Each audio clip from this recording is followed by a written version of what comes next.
My name is Megan Roberts, and I'm an assistant professor here in the College of Public Health, and I'm also a member of the Cancer Center.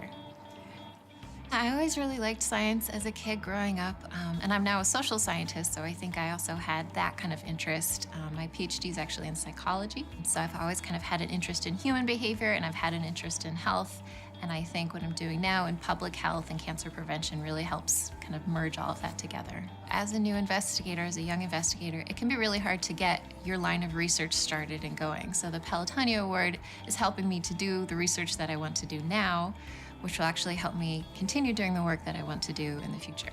My work is on tobacco prevention. Unlike other risk factors for cancer, like family history or genetics, tobacco use is something we can control. That said, it's a really hard behavior to control. Tobacco is addictive. It's really hard to quit using tobacco.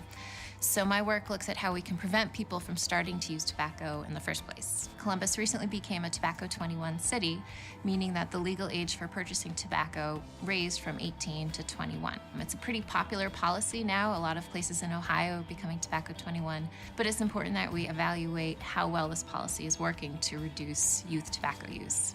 We were following undergraduates at OSU, so we were surveying freshmen during the 2016 to 2017 academic year. And that happened to happen right before Tobacco 21 came to Columbus, so it gave us this nice kind of baseline rate for what students were using in terms of tobacco. So the Pelotonia Award is allowing us to recontact those students who are now juniors and to get a new sample of freshmen and see if there's been changes before and after Tobacco 21. So baseline, we enrolled 529 freshmen. Yep, we had a lot of students who were willing to take our surveys. It was a great random sample. And then this year we got 611 students. So we also now have a great sample of new freshmen to look at, and we'll keep following those 529 students who are now juniors. We're going to be looking at whether tobacco use has gone down. If it is, that'll be great empirical support for the policy and help other communities, encourage other communities to go Tobacco 21.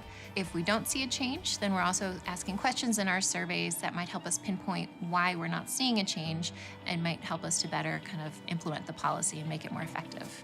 We're seeing pretty low cigarette smoking rates, which is great, and that kind of reflects what's happening nationally. Tobacco use, cigarette use is going down among young people. But we are seeing high use of cigarillos, which are kind of those little cigars.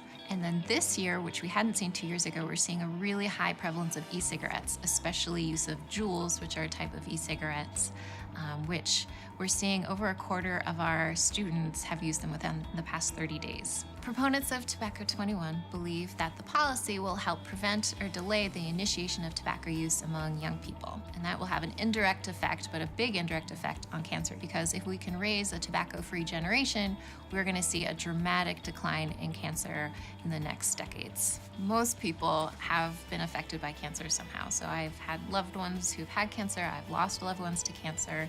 So I think what I do is part of a broader web of work that needs to be done in order to address cancer, and that's something that I'm proud to be doing every day.